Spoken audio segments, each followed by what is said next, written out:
Hola, ¿qué tal? Buenas noches con todos. Bienvenidos otra vez a Hablemos de Historia. Hoy tenemos a Gustavo Montoya, ¿sí? Doy el pase a Jesús Yarango para que empiece. Jesús. Ujú. Buenas noches con todos. Igual que el profesor Morán, les doy la bienvenida a esta charla en la que tenemos como invitado principal el profesor Gustavo Montoya. Voy a dar una pequeña introducción a su CV, su currículum.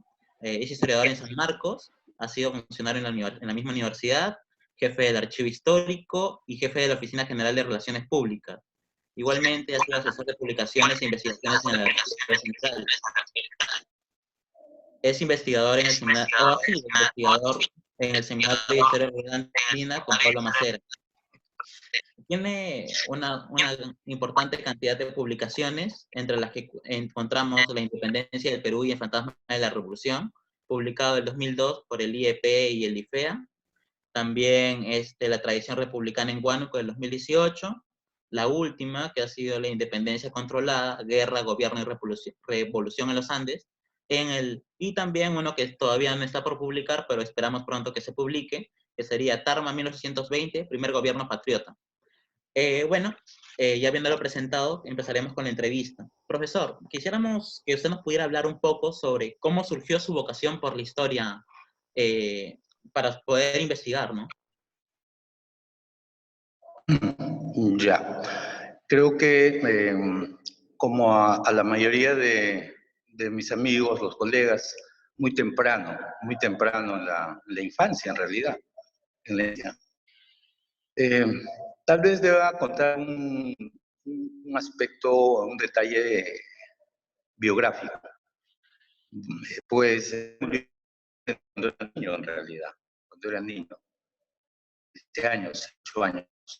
De manera que en mi casa había una biblioteca interesante, ¿no? Una biblioteca interesante con libros de mi abuelo, en fin.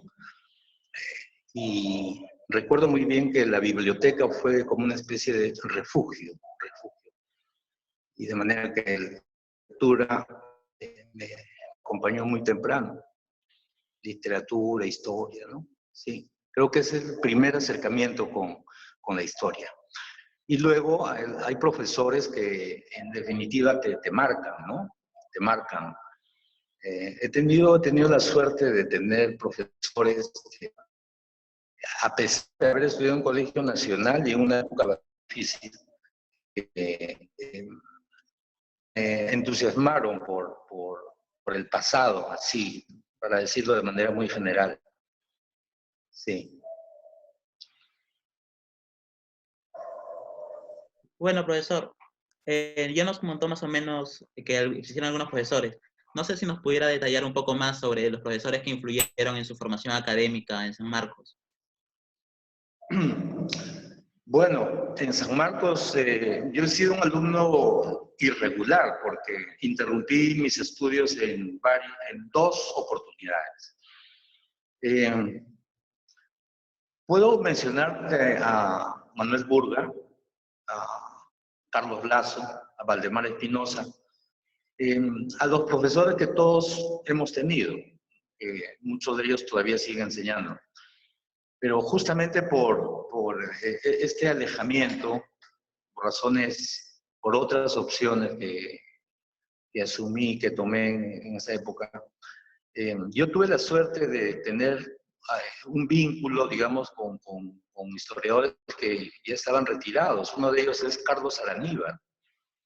Luego tuve puedo decir, la suerte de tratar de muy cerca a Aníbal Quijano también, ¿no? Que, bueno, ese Aníbal Quijano es sociólogo, pero era un hombre con una formación histórica bastante sólida.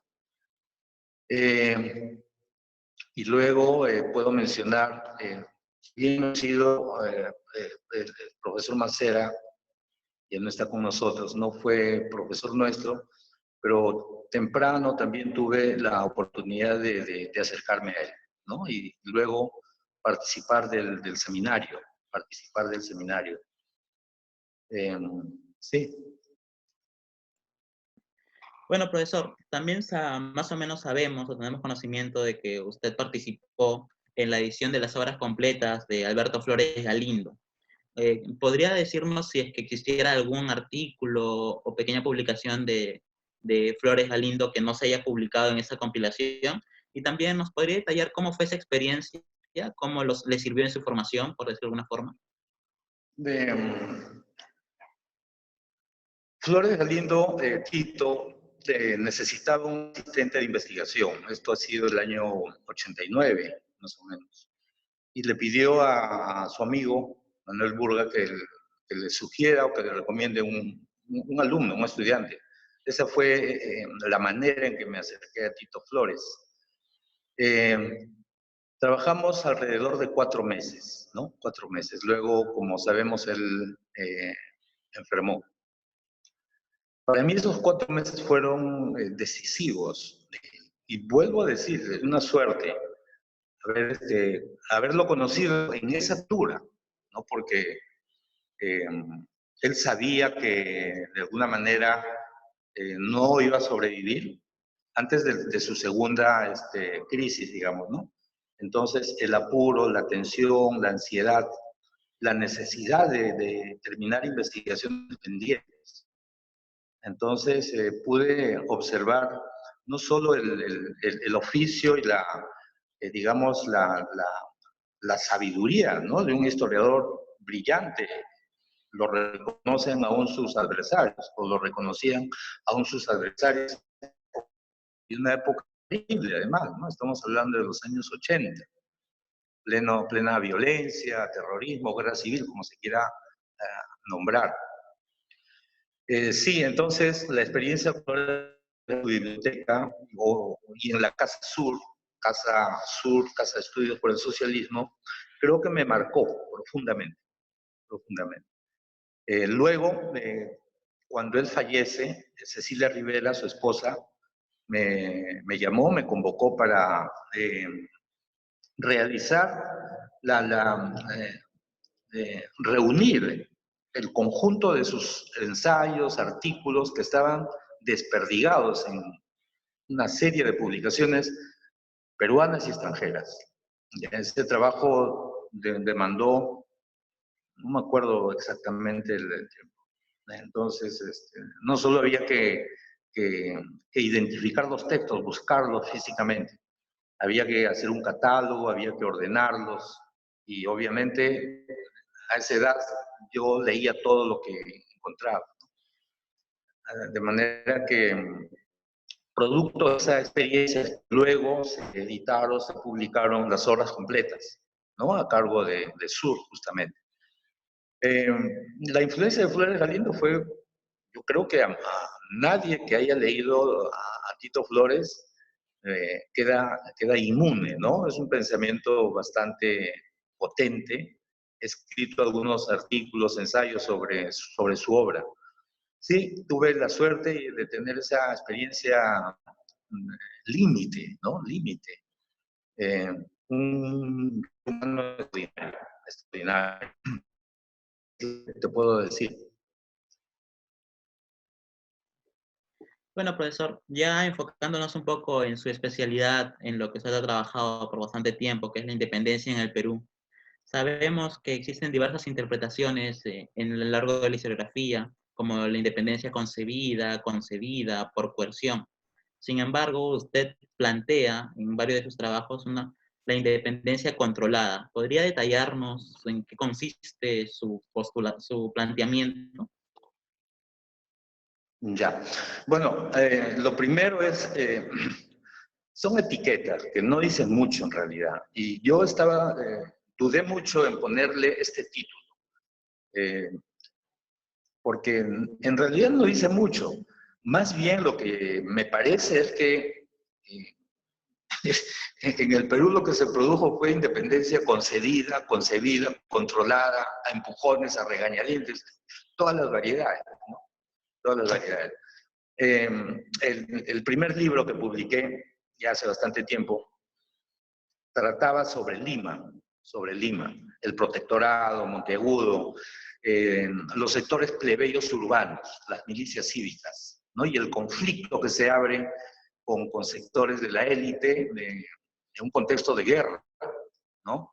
Me propuse identificar, digamos, o presentar una radiografía de los grupos sociales y el conflicto entre estos actores de la época. Ya en este otro libro de la independencia controlada, se llama Guerra, Gobierno y Revolución en los Andes. Trata de escenarios rurales, ¿no? Puntualmente, la Sierra Central. Pero además de la Sierra Central, trato de establecer las vinculaciones entre el escenario de la guerra, yo digo el escenario de la guerra es la Sierra Central básicamente, luego podemos hablar sobre ello, pero trato de establecer las vinculaciones que obviamente existieron con el norte y con el sur, y también con Lima, ¿no? No.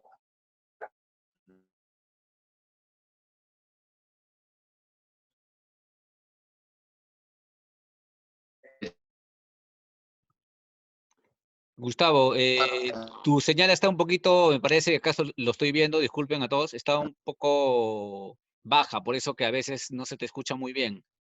Si no te acercas mucho, si no, a ver si podemos hacer algo.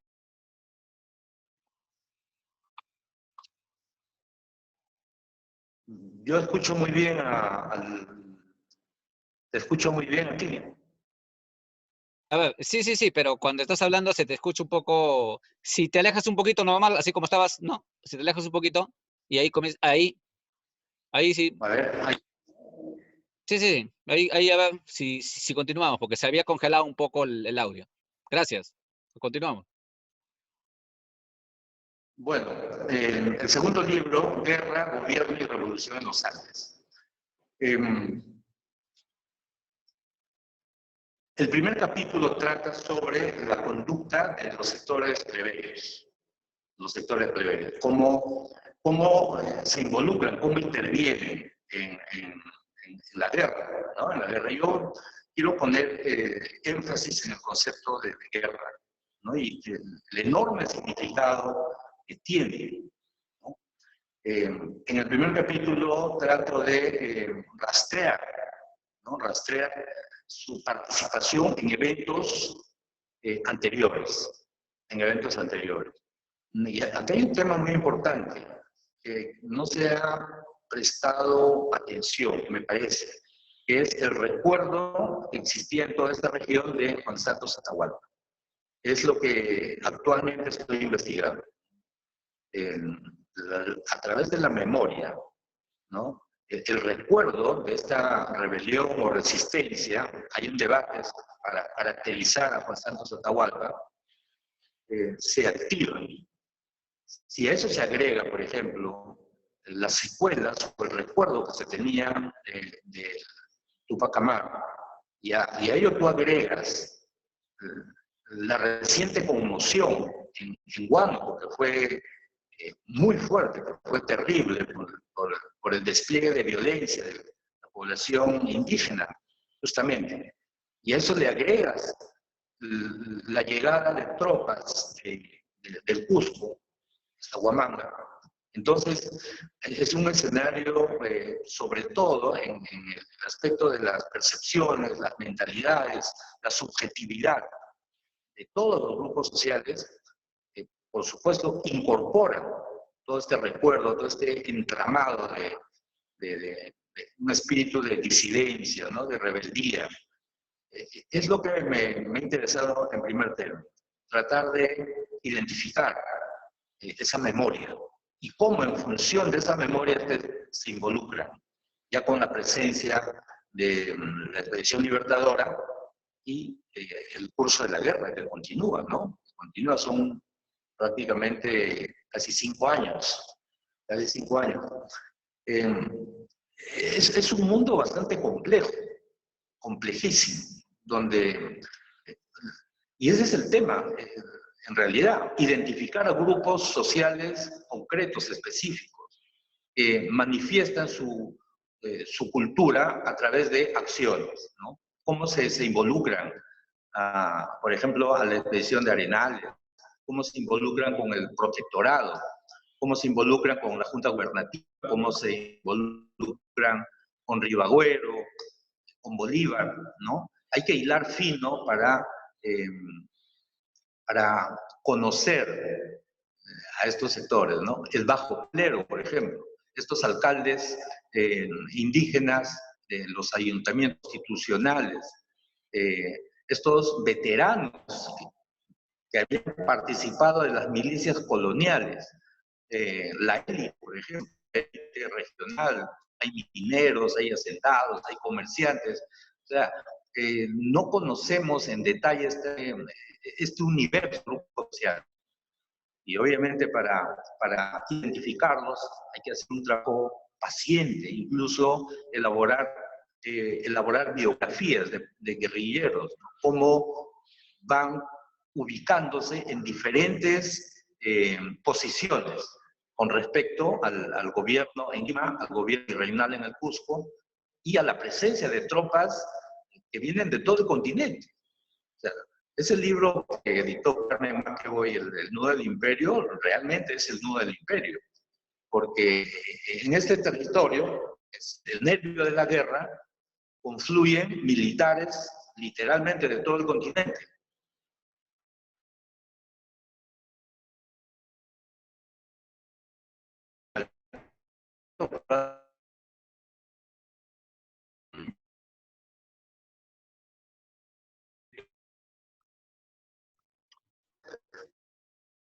El audio me parece, Gustavo. Si nos escuchas, el audio está fallando un poco.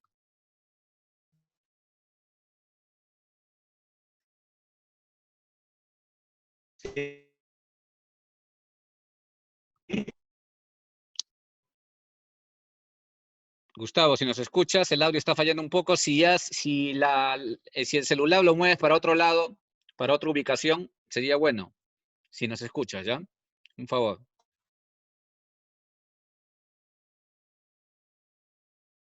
Vamos a esperar un ratito. Gustavo ha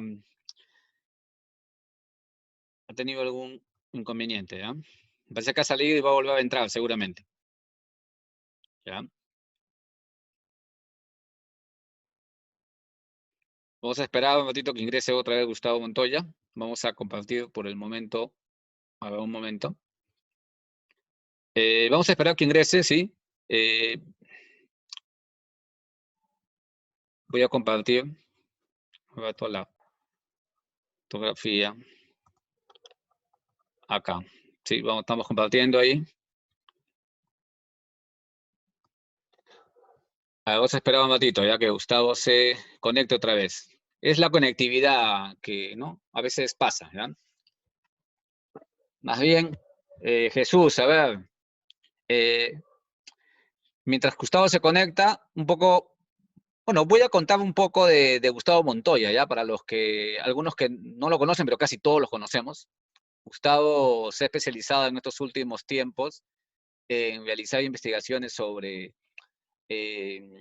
la región de los Andes centrales, ¿no? Especialmente Tarma, especialmente la región también de Huánuco. Ha publicado 3 libros recientemente, ¿no? El de Huánuco, ¿no? De 1812 y que llega incluso hasta 1821, un poco más.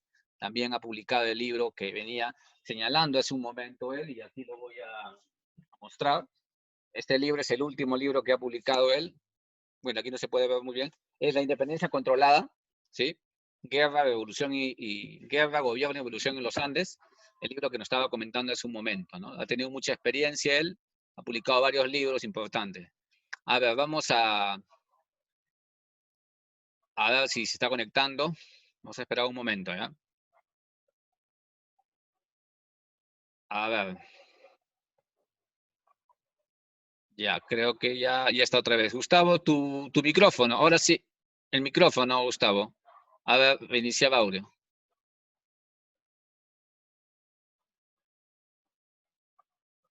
A ver, vamos a esperar un ratito. Vamos a dejar de compartir.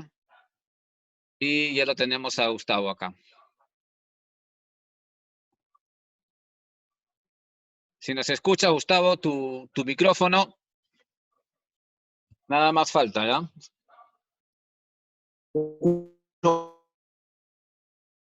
A ver. Y ahora sí, Gustavo.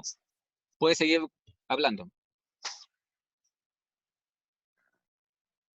Bueno, entonces el libro Guerra, Gobierno y Revolución en los Andes, el primer capítulo trata sobre los sectores plebeyos y busco establecer diferenciaciones, ¿no? Tipologías, grupos diferenciados, no solo en función a cuestiones étnicas o a cuestiones de localidad, sino cómo se involucran en la guerra. El segundo capítulo trata sobre la presencia del ejército realista cuando sale de Lima, cómo su permanencia en toda esta región reconfigura el escenario político, militar, y lo que muestro es que múltiples actores, o sea, pueblos o grupos sociales que antes se habían alienado o habían levantado las banderas de la patria, establecen una relación de compromiso con el ejército realista. Entonces yo explico por qué estos grupos no es que traicionan, sino que hay una racionalidad, hay un cálculo político, hay un manejo estratégico que les permite justamente sortear la guerra en las mejores condiciones para preservar niveles de autonomía, ¿no? De autonomía local. Y muestro una cantidad considerable de milicias plebeyas que se vinculan al ejército realista, ¿no? Son casi 4 años en que Cantera, que es el comandante general del ejército realista en la Sierra Central, se queda en esta región. Y desde esta región es que van a conducir la guerra. El triunfo, por ejemplo, en Ica, en abril del año 22, sale de la Sierra Central. El triunfo en Torata y Moquegua, en el sur, también sale de la Sierra Central. Claro, hacen contacto con la tropa de Valdés, que está en el sur. El triunfo en Cepita, ¿no? Ya en la frontera con Bolivia, también el ejército realista sale de la Sierra Central. Entonces, ¿cómo maniobran todos estos pueblos, estos gobernadores, estos alcaldes? ¿Cómo se vincula la élite local al ejército realista que está gobernando además con la Constitución? La Constitución ha sido restablecida en septiembre del año 20. De manera que es un mundo bastante convulsionado, es un mundo donde las lealtades o las lealtades políticas, las filiaciones ideológicas son sumamente elásticas, están en movimiento. Ese es el segundo capítulo del libro que estoy mencionando, la independencia controlada. También hay un estudio sobre la independencia en el Alto Perú. Puntualmente analizo la batalla de Cepita y qué consecuencias tiene sobre el gobierno de Ribagüero. Ensayo una pregunta que puede ser contrafactual, ¿no? ¿Qué hubiese pasado si Santa Cruz triunfaba en la batalla de Cepita? El curso de la guerra se hubiese modificado absolutamente, ¿no? Por ejemplo, la presencia de Bolívar ya no hubiese sido necesaria. Analizo, por ejemplo, en qué condiciones el ejército de Santa Cruz se dirige al sur. ¿En qué condiciones? ¿No? Es un ejército quebrado interiormente, porque está compuesto por batallones argentinos, chilenos y colombianos. Y cada jefe de estos batallones no actúan de manera unificada. Si uno lee la correspondencia, por ejemplo, entre Sucre y Bolívar, ambos están convencidos que Santa Cruz va a una derrota. ¿Qué significa todo esto que estoy resumiendo? Significa que la guerra por la independencia en el Perú también significó una depuración de poder en Chile.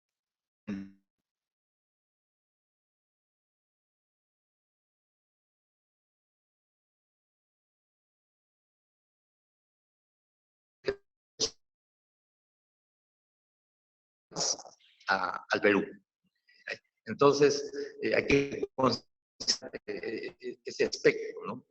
Porque cuando uno se encuentra, por ejemplo, con comandantes o capitanes patriotas, y luego estos mismos capitanes están defendiendo los intereses realistas, para decirlo entre comillas, son actores, son sujetos que tienen una gran capacidad de maniobra y están calculando permanentemente, ¿no?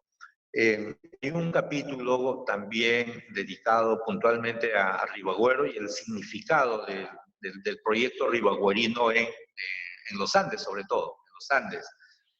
Huánuco es un territorio límite, y explico por qué ni los realistas ni el ejército patriota ocuparon militarmente Huánuco. Había un enorme temor y tuvieron mucho cuidado no convertir a Huánuco en un escenario de guerra social, porque el recuerdo del año 2 estaba pues intacto, ¿no? 8 años no son nada. Ya en la etapa final, Bolívar traza ese corredor desde La Libertad, pasa por Ancas, Huánuco, Cerro de Pasco, ya termina en Ayacucho.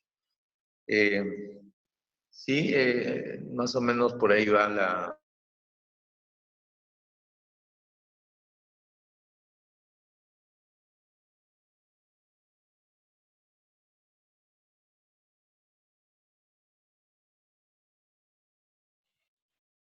Jesús, si haces la siguiente pregunta.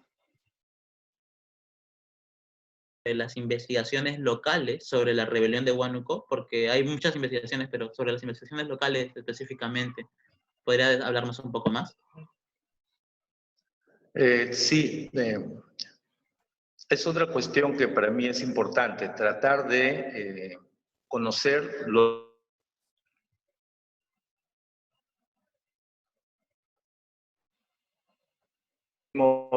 7 años, tal vez, de viajar a todas estas regiones. El archivo de Huánuco está bastante ordenado en relación a otros archivos regionales, me parece, y hay facilidades para investigar. Buena parte de los documentos sobre la rebelión, no solo sobre la rebelión del año 12, sino toda la historia regional de Huánuco, colonial, está al alcance de cualquier investigador. La colección documental tiene una buena cantidad de estos documentos. Ahora, sobre Huánuco, no soy especialista en el año 12, sin embargo, es indudable que la región, el territorio, era estratégico para realistas o para patriotas, ¿no? En cierto sentido, Huánuco se convirtió en un corredor de salida, digámoslo así, ¿no? Del ejército patriota sobre todo, ¿no? Se puede observar los informes de gobernadores o de jefes guerrilleros que indican que frente a derrotas que podían padecer del ejército realista, podían internarse por la vía de Ambo, Huánuco, y subir a la zona de Panao o Guamalíes, ¿no? Huánuco la cultura política en Huánuco es particularmente violenta, ¿no? No solo desde el año 12. En décadas anteriores hubieron rebeliones indígenas contra autoridades coloniales. La bibliografía sobre Huánuco pues es abundante, todos más o menos conocemos, ¿no? Sí. Bueno, profesor, a partir de las diversas investigaciones que usted ha realizado sobre la participación de los sectores populares en la guerra de independencia, aparte de lo que usted nos mencionaba antes, ¿nos podría detallar más o menos la cultura política que tenían? Es una cultura que se va adecuando a coyunturas puntuales, hay una gran capacidad de negociación, y lo que se observa en plena guerra es el fortalecimiento de identidades locales, ¿no? Las montoneras podrían ser definidas como los brazos armados de los pueblos. Estas montoneras, la mayoría de pueblos cuenta con una montonera, ¿no? Son cuerpos armados irregulares, inestables, porque combinan las acciones militares con actividades de sobrevivencia, ¿no? Agricultura, en algunos casos comercio.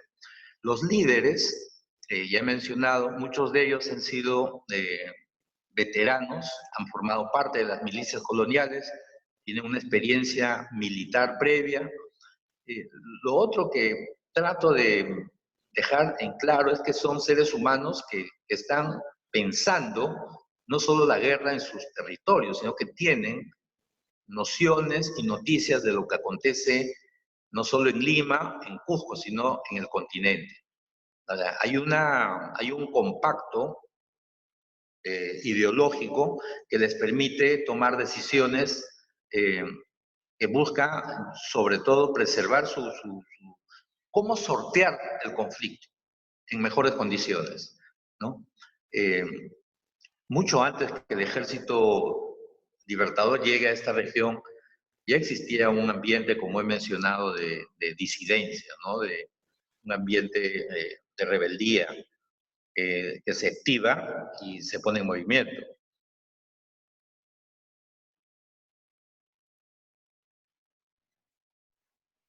Bueno, profesor, también analizando un poco la historiografía sobre la independencia, siempre vemos que se hace un análisis simplificador en lo que se le considera como una confrontación entre patriotas y realistas. Sin embargo, también se suele celebrar el paso del bando realista al bando patriota, pero se suele censurar el paso del bando patriota al bando realista, y teniendo eso como ejemplos a Torre Tagle y a Ribagüero, con que último se ha publicado un libro sobre Ribagüero. Pero sobre sus investigaciones que usted ha realizado sobre Ribagüero, ¿qué nos podría decir en referencias a este personaje?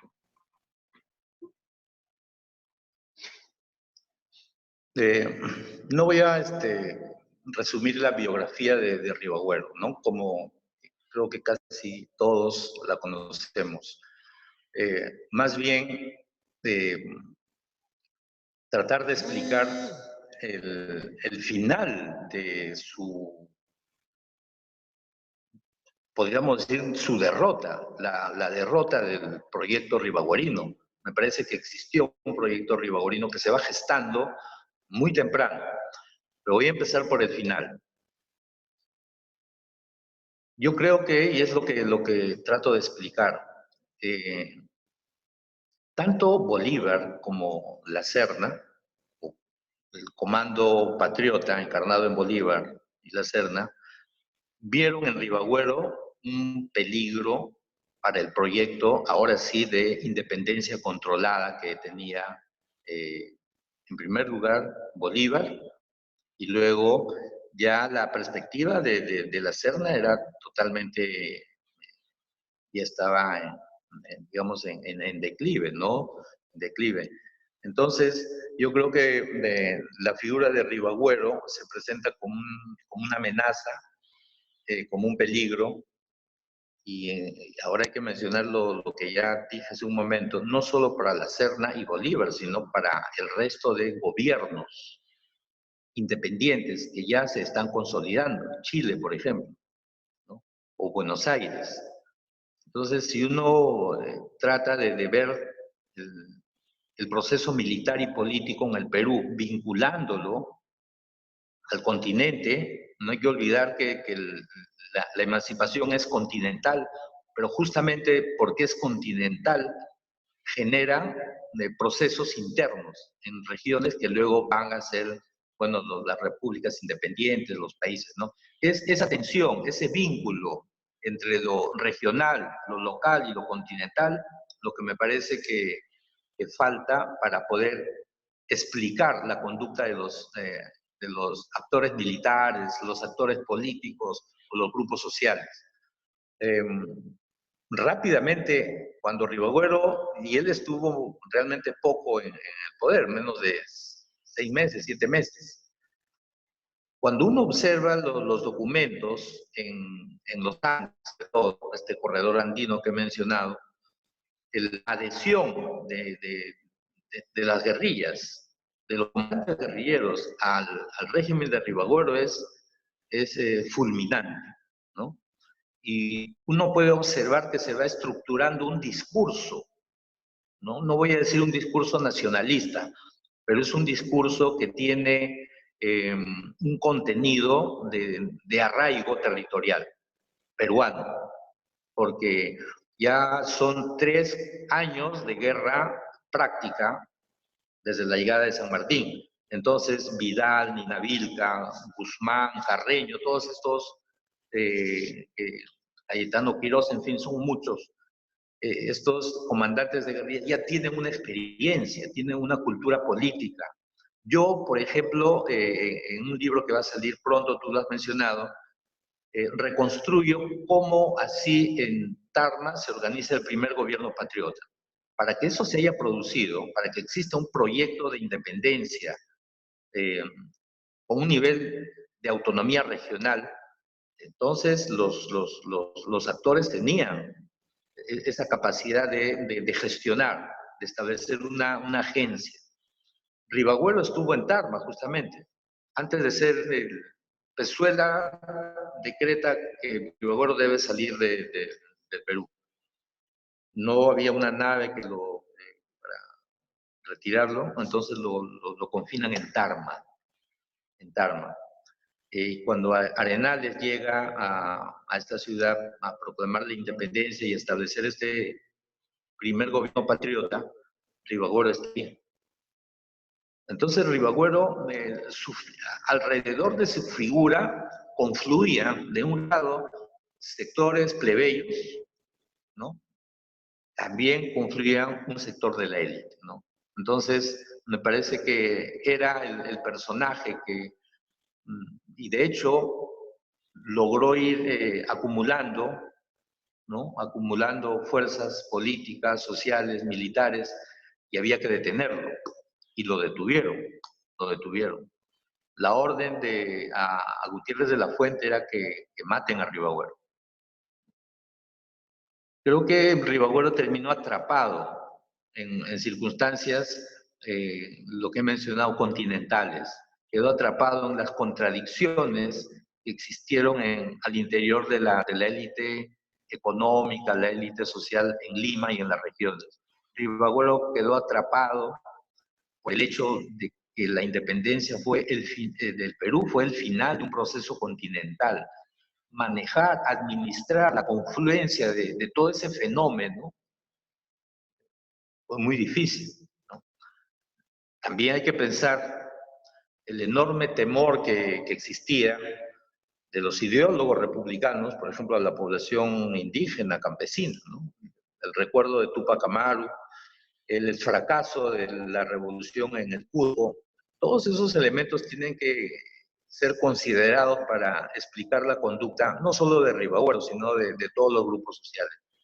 Eso demanda, me parece, un trabajo paciente, tratar de establecer el mayor número de vinculaciones, de todo tipo.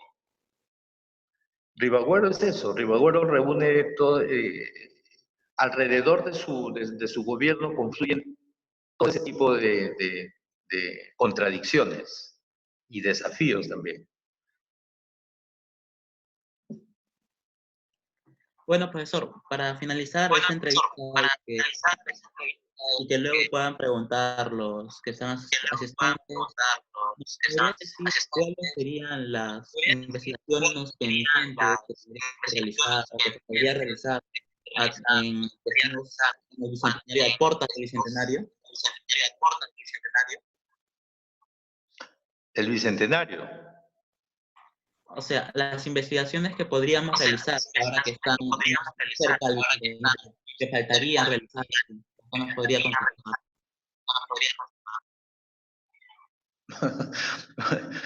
¿Qué se podría realizar? Yo creo que cada investigador tiene su propia agenda. Mira, en medio de este desastre, hablar del pasado a veces es una ironía, ¿no? Yo creo que lo contingente en la historia es una paradoja. Yo creo que faltan más investigaciones, por ejemplo, para conocer la conducta política de la población esclava. Faltan más investigaciones para conocer la cultura política de estos guerrilleros, de estos montoneros, de estos alcaldes, de estos líderes comunales, no solo en la Sierra Central, sino en todo el territorio peruano, en el norte, en el sur. Si abandonamos las etiquetas y nos acercamos a hacer monografías puntuales en localidades concretas, yo creo que poco a poco se puede ir acumulando un zócalo historiográfico que permita luego formular no una, sino varias miradas globales, ¿no?, de la guerra. Sigue siendo un desafío conocer la participación de los sectores populares, plebeyos o subalternos. Creo que esa podría ser una tarea de las organizaciones, las entidades o instituciones que puedan auspiciar este tipo de publicaciones. Bueno, agradecemos por la entrevista que nos ha concedido. Hoy paso para poder realizar las preguntas del público. Gracias, Jesús. Sí. Sí, tenemos un problema. Pero ya se ha solucionado, parece. Ya, bien, Gustavo. Ahora vamos a pasar a las preguntas, ¿sí? Entonces, Marisa Bazán ha levantado la mano, después Silvia, después Cristian. Vamos con esas tres primeras preguntas, ¿ya? Voy a activar a Marisa. Un momentito, a ver, Marisa. Marisa, a ver, puedes preguntar. Hola, ¿qué tal? ¿Me escuchan? Buenas noches. ¿Sí? ¿Me escuchan? Sí, te escuchamos, te escuchamos. Sí. Hola, ¿qué tal? ¿Qué tal, Gustavo? Qué gusto de escucharte. Y bueno, yo tenía unas dudas respecto a que todavía no he podido comprar tu libro, ¿no? Ya seguramente pronto lo adquiriré. Y quería que me pudieras explicar, porque realmente no lo tengo muy claro, esto de a qué te refieres con lo de la independencia controlada, y en ese sentido, ¿cuál sería la diferencia de tu propuesta respecto a otras denominaciones respecto al proceso de independencia? Y bueno, felicitarte porque extiendes, ¿no?, la parte que a mí me interesa también, que es los sectores populares, pero me gustaría que me pudieras responder esa pregunta. Gracias. Para decirlo de manera abreviada, me parece que los ejércitos que vienen al Perú, digo San Martín, digo Bolívar, pero también la negociación que establece la élite peruana con estos ejércitos, convienen en evitar cualquier modalidad de movilización de sectores plebeyos. Hay un acuerdo tácito. Yo he reconstruido el encuentro de Punchauca, puntualmente, que es es clave. Pero no olvidemos que antes de Punchauco hay un encuentro de Pezuela con San Martín. Y antes de ello hay un encuentro de este comisionado que viene de España, Manuel Abreu, ¿no? En Retes, en el norte. Entonces están negociando. Los que conducen la guerra, las élites están negociando. Las élites patriotas, libertadores, que no son peruanos, no sé si cabe el término, ¿no? Ya vienen de formaciones estatales, precarias, pero bueno, Buenos Aires está en una guerra civil, pero hay una formación, hay un poder ahí que está administrando en parte el ejército sanmartiniano, en parte. Bueno, también está Chile, ¿no? El gobierno chileno. Se está constituyendo el régimen de O'Higgins, ¿no? Está la enorme aspiración que existe en Nueva Granada, ¿no? El tema de Guayaquil y el control en ese territorio. Entonces, todo esto confluye en el Perú, ¿no? Para ser más concreto incluso, en Punchauca, San Martín negocia con la Serna la Sierra Central, que está sobre las armas.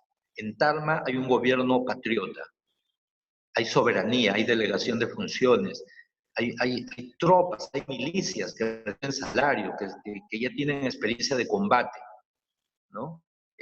Yo he construido el intento de estas milicias, que son regionales, peruanas, digámoslo así, peruanas.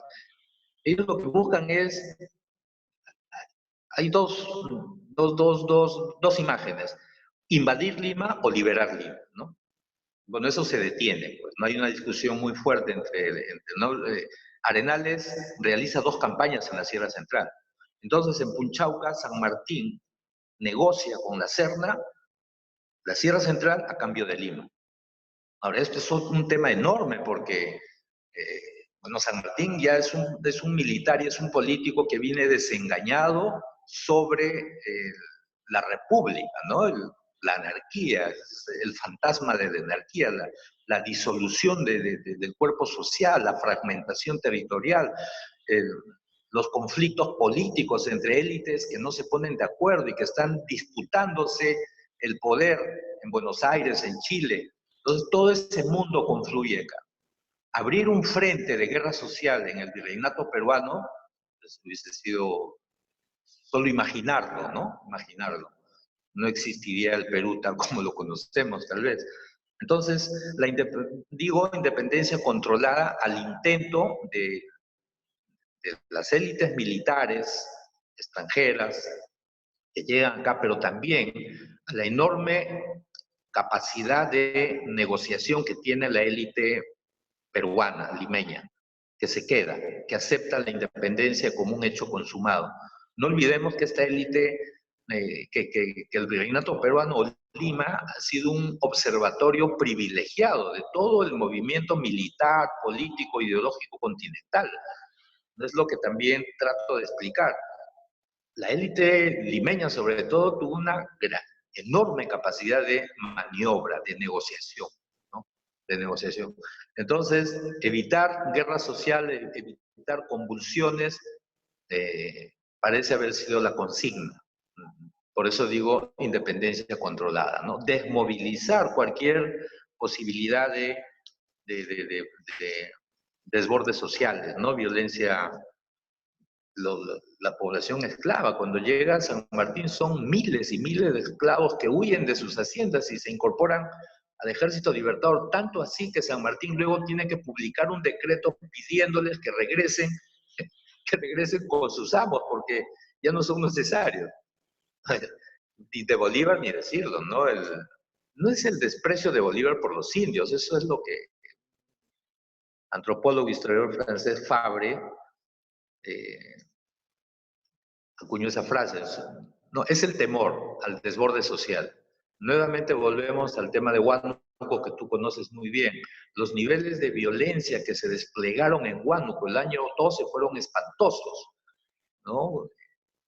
Descuartizar cadáveres, danzar sobre las víctimas en la plaza de armas, eso se sabía también en Lima. Ese es otro tema sobre el cual yo insisto, ¿no? La idea de aislamiento no existe. Las poblaciones indígenas, mestizos, todos sabían, con distorsiones obviamente, lo que ocurría en uno u otro territorio. Y creo que ese proyecto de independencia controlada tuvo éxito. Sí. Gracias, Gustavo. Vamos a la segunda pregunta. A Silvia, te voy a dar un ratito, déjame, a ver, ahora sí. Silvia, ¿puedes activar tu audio? Sí, pregunta. Sí, ya está. Gracias. Ok, gracias. Gracias, Daniel. Gustavo, de lo que acabas de decir, mucho para, mucho para comentar. Solamente una cosa. Al final dijiste que lo lograron, que la independencia fue controlada. Eh, ¿Por qué decís eso? No sé, porque te juro que se me escapa. Venía todo re bien hasta que dijiste eso. Porque coincido con lo de las élites, coincido con lo de controlar eh, el desborde social, pero es la historia de un fracaso. No lo controlaron. Eh, bueno, da mucho para debatir. Si querés, podés ampliar y si no, yo tenía otra pregunta, pero bueno, me quedé con esto. Pero la pregunta que tenía concretamente era sobre tu libro sobre Tarma. Me interesaba que ampliaras un poco más. Tarma es o sea, yo no he ido a esa zona y no conozco los archivos ni nada, y entonces tengo mucha curiosidad por saber nada, cuál es tu argumento en el libro y qué tipo de fuentes son las que encontraste allá para trabajar el tema. Gracias. Sí, gracias Silvia. Me parece que Tarma es la clave para dar mayores elementos de esta noción de independencia controlada. Nuevamente, Arenales llega en octubre del año 20. San Martín ingresa a Lima en julio del año 21, con varios meses. Durante todos esos meses, en la Sierra Central se organizan cuerpos armados locales. Insisto, hay un gobierno que se está estructurando en la antigua intendencia de Tarma, Francisco de Paula Otero. Toda esa experiencia previa, en los años anteriores, toda esa memoria disidente, subversiva, levantista o pro-independentista se pone en movimiento.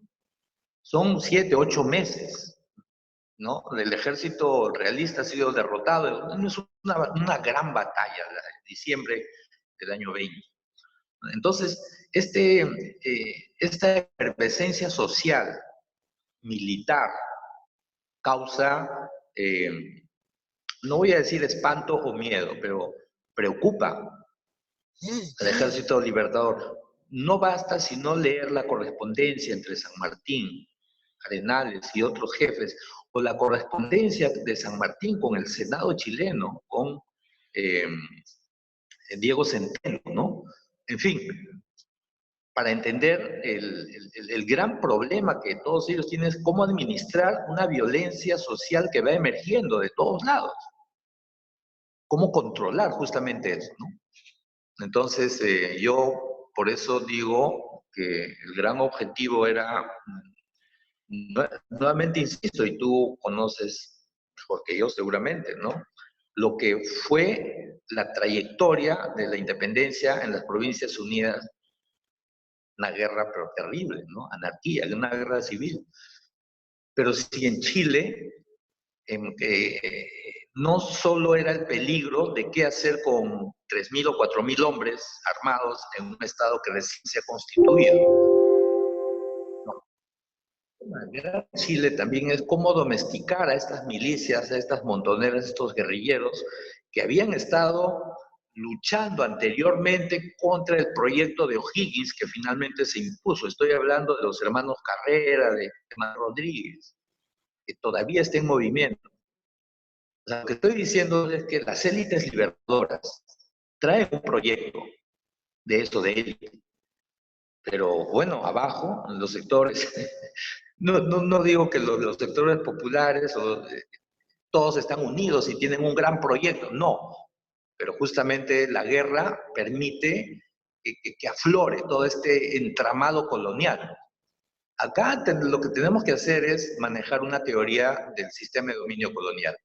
¿qué es lo que se configura en el virreinato peruano, en todo el continente, para que la independencia haya tenido el giro que tuvo? Eso no significa que no hayan existido otros proyectos, otras aspiraciones. Y ese es mi interés, conocer las diferentes maneras en que sectores no letrados imaginaron ese tiempo, porque es el momento de la guerra, donde emergen posibilidades, emergen aspiraciones, emergen sueños, proyectos. Creo que no se conoce mucho sobre este otro escenario, ¿no? Entonces, el título provoca, pero el subtítulo dice Guerra, Gobierno y Revolución en los Andes. ¿Se abrió un frente revolucionario? Yo creo que sí. Y como muestra están cómo estos montoneros empiezan a ocupar haciendas, matan a hacendados, matan a propietarios. Tarma es saqueada por estos grupos. Huancayo también saquean Huancayo, Jauja también saquean. O sea, es una cosa que, bueno, una persona que tiene propiedades, que no sé qué podían pensar los señores de la CONFIEP ahora si la gente que no tiene que comer sale a las calles. O sea, no digo que es lo mismo, pero esas son las guerras. Y no es una cuestión que solo ocurre en Perú o en América. Hay que ver la historia universal para saber que las guerras generan ese tipo de fenómenos, ¿no? Sí. Gracias, Gustavo. Vamos con otra pregunta, Cristian. Ahorita Ya, Cristian, ¿puedes activar tu audio? Pregunta, Ahora sí, te sí. escuchamos. Sí, sí, te escuchamos. ¿Qué tal, Gustavo? ¿Cómo estás? Ya sabes que mi pregunta es para arruinarte la conferencia. Hola, En realidad, eh, ya sabe, bueno, para los que no saben, el libro de Gustavo está re bueno, el último. La segunda parte, sobre todo, es la que explica cómo y por qué es la independencia necesita ser controlada y esto no puede terminar siendo una revolución social, no se le puede salir de las manos a los que comandan el ejército sanmartiniano del sur, no sé cómo lo quieren llamar. Sin embargo, ya sabes por dónde va mi pregunta, ¿no? O sea, ¿cuál es tu noción de guerra civil? ¿Por qué te pregunto esto? Porque si tú imaginas, bueno, tú hablas de Perú, hablas de guerra civil, pero me gustaría que nos expliques cuál es tu idea, si es que la hay, porque puede que no la haya tampoco, ¿no? ¿Por qué te digo eso? gracias. Porque pienso yo que siguiendo los postulados estos de Palti y de Chiaramonte, de que hay una teleología por querer encontrar una esencia, que en realidad para mí no la hay, ¿no? O sea, ¿tú crees que estos personajes que participan de este gran conflicto están viendo las cosas o se sienten parte de una gran comunidad que ellos imaginan como un territorio, identidad que los identifica, no sé cómo llamarle, pero yo quisiera ponerte casos, ¿no? Por ejemplo, si tú te sitúas en el 9 de diciembre de 1824, lo tienes a Ramón Castilla de un lado, a su hermano Leandro del otro, a Vicente Tur de un lado y a Antonio Tur del otro, ¿no es cierto? O si lo llevamos al extremo, al más patriota de todos, tienes a Basilio de Cortegana en el lado patriota y tienes al Naval Huachaca del otro lado. Entonces, lo que yo quería saber es, con estos ejemplos, ¿cuál es tu idea? O sea, si tú crees que la independencia fue una guerra civil y si es así, ¿cuál es tu noción de ella? Gracias, Cristian. Un concepto que puede ayudar es la noción de soberanía.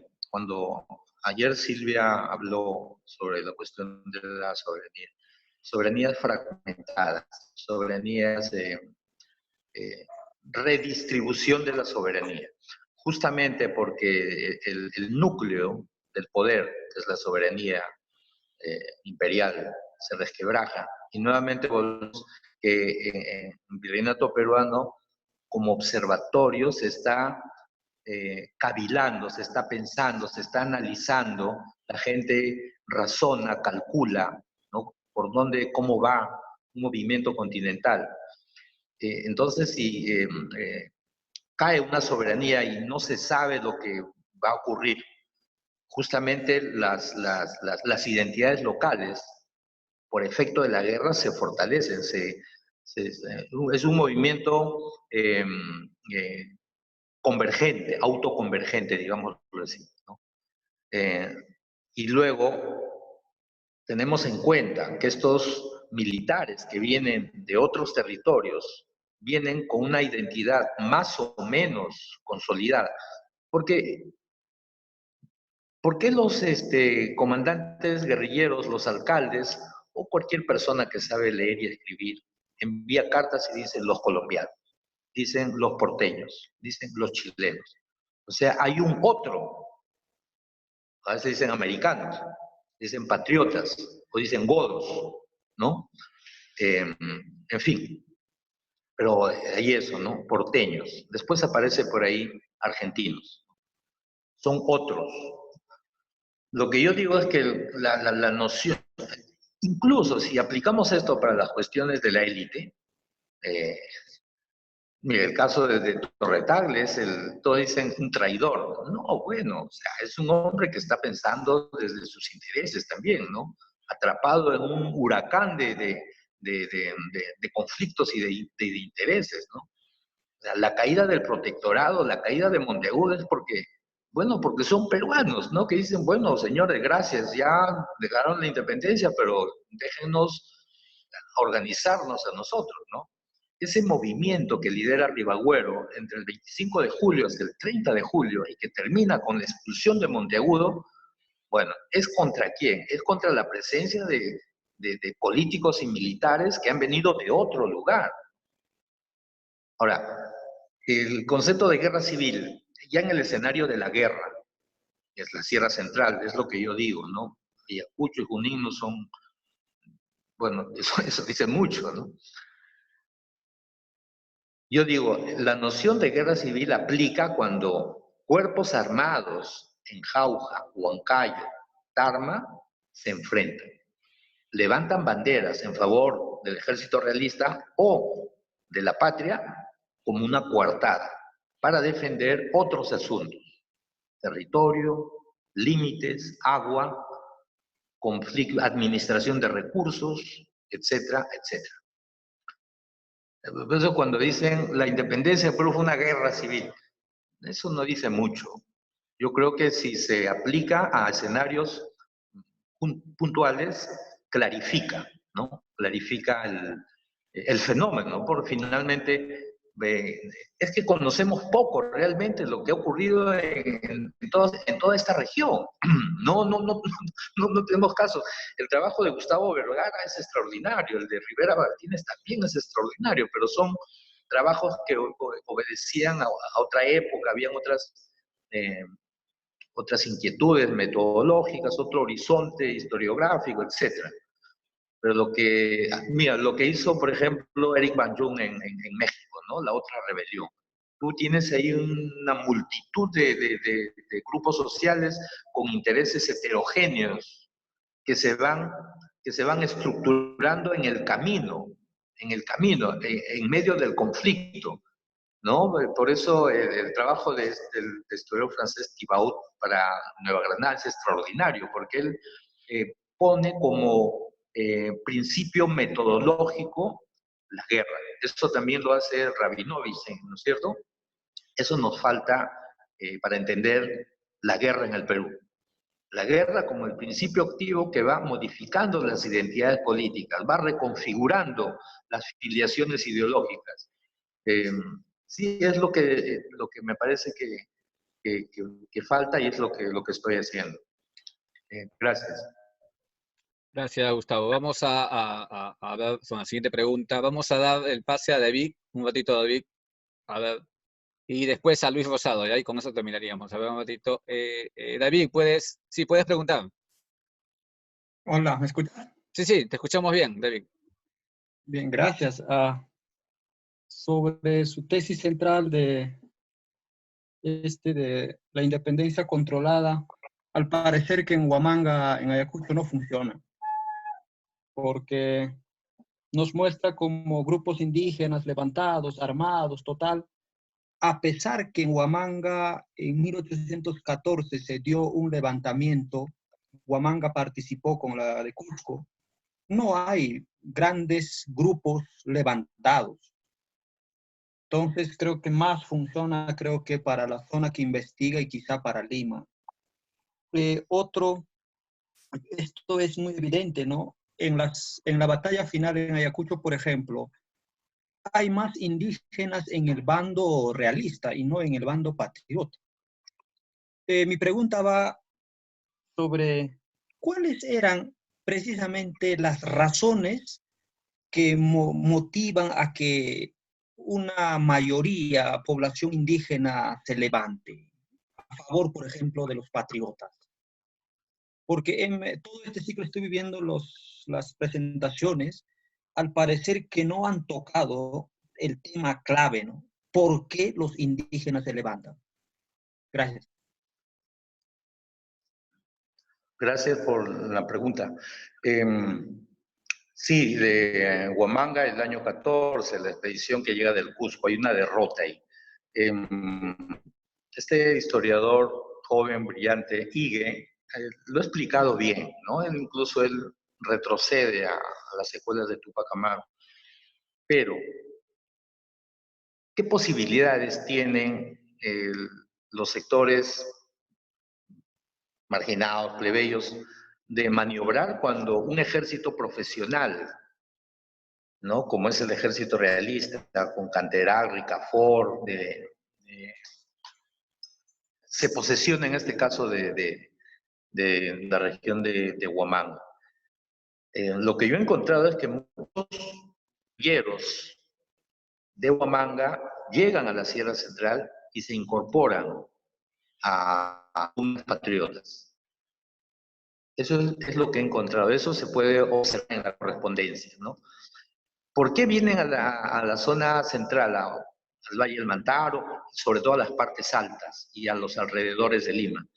Porque el predominio de hegemonía militar de Carratalá, Ricafort, Canterac, incluso por ahí trajina también Rodil, están controlando no solo la ciudad de Huamanga, también están controlando Huanta y los principales centros, ¿no? Y el escarmiento que hicieron fue feroz justamente en esta región de Huamanga. Yo creo que frente a eso se movilizan otros escenarios donde pueden incorporarse en favor de la patria. E insisto, hay intereses muy concretos, ¿no? Por supuesto, esto no quita que exista un horizonte de expectativas, una ideología que está en gestación, cuyo contenido de patria tiene que ver con libertades, ¿no? Y ahora, ¿por qué los sectores indígenas se rebelan? Bueno, son seres humanos que tienen memoria. 250 años o 300 años de dominio, de explotación, de opresión, creo que son razones más que suficientes para rebelarse, para levantarse, y a veces para cometer barbaridades, ¿no? Como ocurrió en Huánuco. A veces nos olvidamos ese aspecto tan elemental, ¿no? Tan elemental. ¿Por qué los pobres se rebelan? ¿Por qué ocurren guerras de esta naturaleza? Nuevamente el tema ¿no? Necesitamos tal vez, nuevas teorías sobre la naturaleza del sistema de dominio colonial. Se ha hablado que para gobernar sus colonias o el virreinato peruano, España no necesitaba un gran ejército profesional. Solo cuando los ingleses toman La Habana y luego intentan tomar Cartagena, dicen no, esto es serio. Y dicen, bueno, organicemos militarmente las colonias, no para defenderse internamente, sino para defenderse ¿no? de Gran Bretaña. Sí.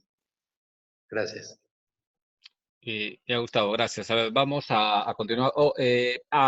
Tenemos dos preguntas, ¿ya? Con eso vamos terminando, ¿ya? Luis Rosado había levantado la mano en forma digamos, acá está. Y después terminamos las preguntas con Oscar Lozano, ¿ya? Primero vamos a activar a Luis Rosado. A ver un ratito, Luis, déjame, acá está. A ver si puedes, ahora sí, activa tu audio, activa tu audio. Ahora sí, te escuchamos. Buenas noches. Hola Gustavo, ¿qué tal? Hola. Escucho con atención tu exposición, ya la he escuchado una parte también en otro evento, y siempre me queda personalmente la duda. Algo parecido con la pregunta anterior, ¿no? Pero ya de manera más amplia, ¿no? O sea, ¿qué es lo que motiva a las personas de un espacio a tomar partido por tal o cual causa, ¿no? En este caso, la causa patriota que nos interesa. Cuando tú mencionas al tema de la memoria y el recuerdo de los hechos revolucionarios anteriores o rebeliones anteriores, yéndote hasta Juan Santos Atahualpa, no sé, me queda un poco la duda, ¿no? Me queda un poco vacío eso. Te digo esto porque para el tema del norte chico he ido desentramando algunas cosas y creo que he encontrado un hilo en cuanto a ver el tema esto de las reformas borbónicas. Creo que lo conversé contigo alguna vez y el tema por qué los criollos de la zona, y ya también lo hemos publicado con Daniel, ¿no? Toman partido, ¿no? Y es que el tema de las aduanas en el año 1784 genera pues todo un conflicto para las personas que se dedicaban al ganado en esta zona. Por extensión también se podría decir lo mismo con Yaoyo, Guarochirí y Canta, ¿no? Que tienen vínculos con Lima, vínculos económicos. Entonces, en ese sentido, la instalación de aduanas le genera pues un perjuicio, ¿no? Por ahí va mi explicación, a lo cual después, décadas después, van a tener una participación activa a favor de los patriotas, ¿no? Eso sería, por un lado, el tema de las aduanas y las reformas borbónicas. En segundo lugar, el otro tema que nunca me queda claro y que tú seguramente conoces bastante, porque conoces bastante la zona, es, en el caso del norte chico, pues San Martín tenía todo un conocimiento del espacio, de las personas quienes apoyaban a través de los espías, ¿no? Cuando San Martín manda a Arenales a la sierra, no creo que lo haya mandado a la aventura, ni tampoco por una vaga información. ¿Tú espías en esta zona? ¿Tienes conocimiento de su información o informantes, como lo hemos encontrado para el norte chico? Y en tercer lugar, el tema esto de la conexión, ¿no? Como ya lo mencioné, el norte chico está bastante conectado con Lima, igual que Yauyos, igual que Guarochirí. ¿Tarma tenía alguna conexión directa con Lima? Me refiero de repente a aspectos comerciales.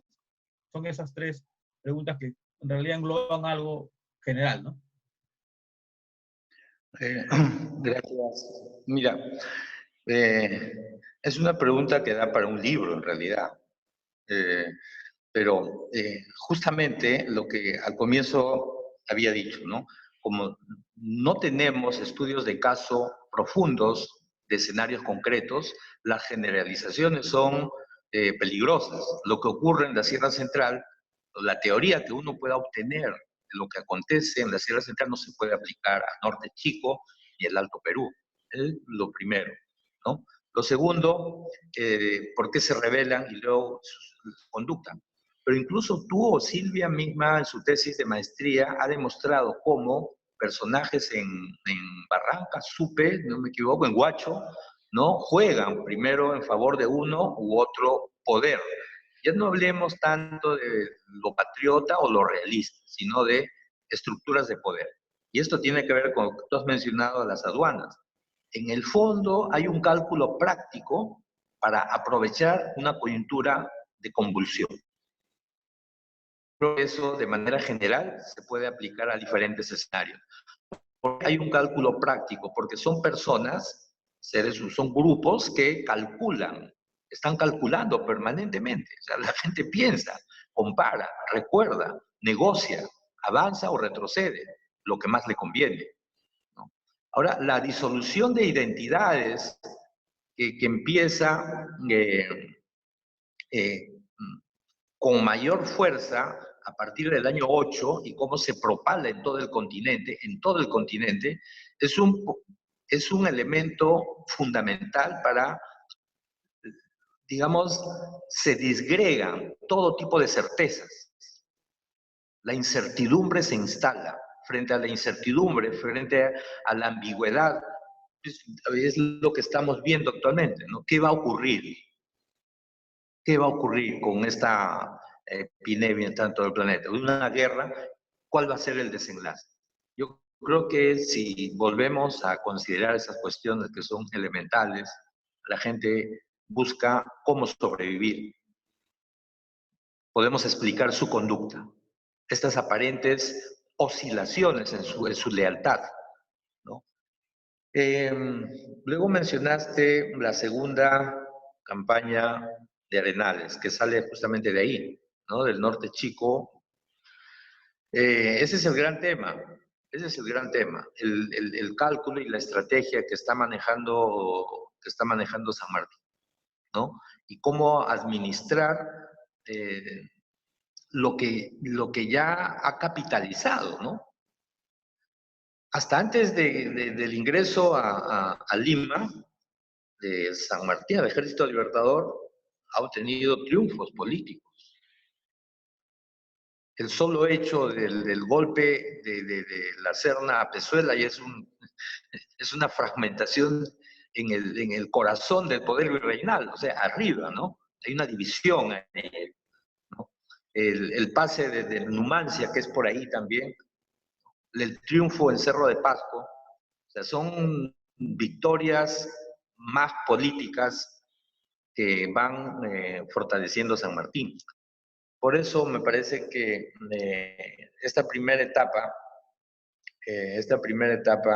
de la guerra hizo posible que emerja varios proyectos. Y uno de ellos fue un proyecto plebeyo, que es lo que yo he tratado de reconstruir en Tarma, ¿no? ¿Qué tiene Tarma? ¿Qué tiene la Intendencia de Tarma? Tiene las minas de Cerro de Pasco. Tiene todo el valle, tiene todo. ¿Cómo se explica luego que Canterac desde esta región regrese a Lima 2 veces? El año 23 y el año 24. ¿No? Entonces uno puede decir, no, las élites en el centro son traidores a la patria. No, eso es muy simple. Creo que hay que explicar. Hay que explicar. Sí, gracias. A ver, vamos a la siguiente pregunta. Un ratito, voy a dejar de compartir.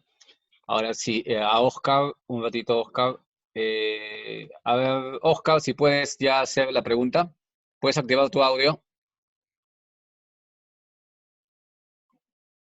Oscar Lozano, pues ahora sí. Sí, te escuchamos. Sí, buenas noches. Agradecer al profesor Gustavo, una gran conferencia. Y mi pregunta era relacionada a cómo fue el tránsito entre el acuerdo tácito de la élite peruana y la expedición libertadora del sur de San Martín en el contexto de la independencia hasta el exilio de Monteagudo. O sea, ¿qué factores hicieron declinar la empatía de la sociedad peruana hacia con San Martín? Y que ocasionaron el exilio de Monteagudo y luego la dimisión de San Martín. Gracias. Bueno, la élite limeña sobre todo, la élite virreinal, apostó, y es otro tema, ¿no? De Brian Hamlet, que tiene un libro, tiene varios libros, pero es una élite que ha desembolsado importantes cantidades de dinero vía Bascal y financiado expediciones militares al Alto Perú, Goyeneche, Huaqui, Quito, ¿no? El año 9, ha invertido para sofocar la rebelión en el Cusco el año 14, el año 12. O sea, es una élite debilitada económicamente. A pesar de eso, un sector de esa élite se compromete con San Martín, ¿no? Un proyecto de independencia, yo lo estoy diciendo, controlada. El destino de la élite en la independencia es trágico porque van de derrota en derrota. Hay una depuración, me parece. Hay una depuración. Ahora, el tema de Monteagudo, y es otro enigma, ¿no? Diversos investigadores siguen publicando. El significado del protectorado es casi es ir contra la corriente. Con el continente más o menos ya, no voy a decir que todos son gobiernos republicanos, pero el propósito de San Martín y sus colaboradores, vía Monteagudo y, en fin, y la élite limeña justamente, ¿no? De cimentar acá un ensayo que que era ir en contra de un movimiento continental. Yo creo que ese es un tema que todavía merece mayores explicaciones. Y la participación de esta élite en el protectorado es decisiva, pues, ¿no? Y hay una ruptura y porque si Ribagüero es el que lidera el movimiento de masas, no solo Ribagüero, está Mariate y está Sánchez Carrión, Luna Pizarro, en fin, ¿no? Que Ribagüero lidera es otra muestra de la fragmentación de la élite virreinal. La élite virreinal patriota ya, ¿no? Bueno, muchas gracias a todos. Gracias, Daniel, por Gustavo, esta... Gustavo, ¿me Sí, escuchas? Sí, David quería hacerte una pregunta en 30 segundos y con eso cerramos. ¿Sí? ya. A ver, un ratito, voy a dame un segundo. A ver, ¿dónde estás, David? Recuerda que a ver, vamos a... Un segundo, vamos a buscar... un ratito. A ver, vamos a buscar... ¿dónde estás, David?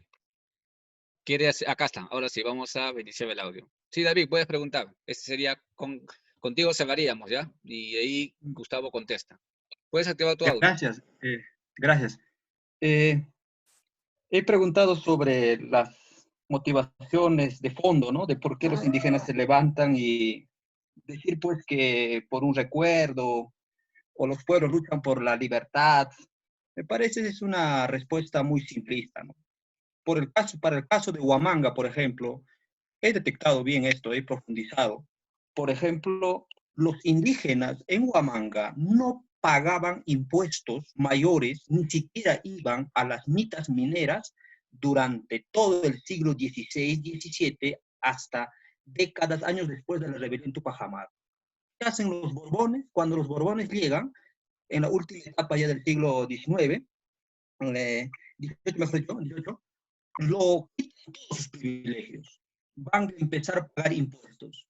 Y hay una respuesta muy simple. Llega esta fuerza de San Martín, como han roto prácticamente, han terminado con los privilegios indígenas los borbones, es que esta población indígena rápidamente se suma al bando patriota. Esa es una de las razones de esta pregunta que yo hice un poco para Huamanga, ¿no? Entonces, hay para cuestiones más culturales, hay que ver después de por qué se sumaron.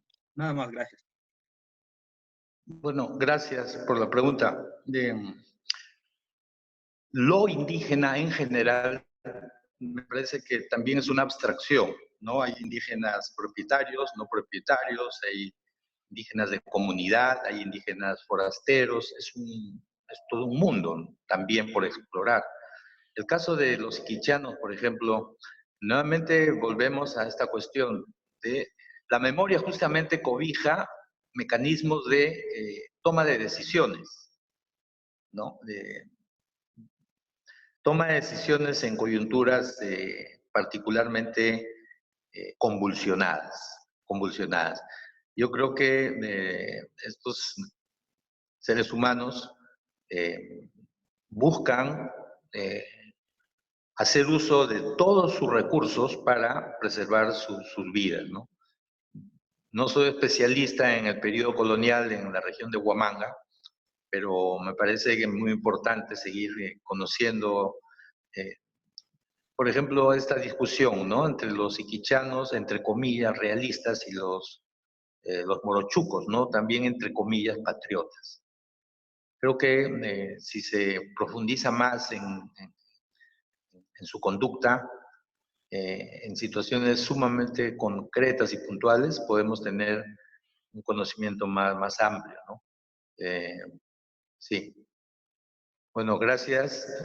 Creo que estamos ahí. Gustavo, más bien gracias. Bueno, a pesar de los inconvenientes, creo que hemos podido superarlo.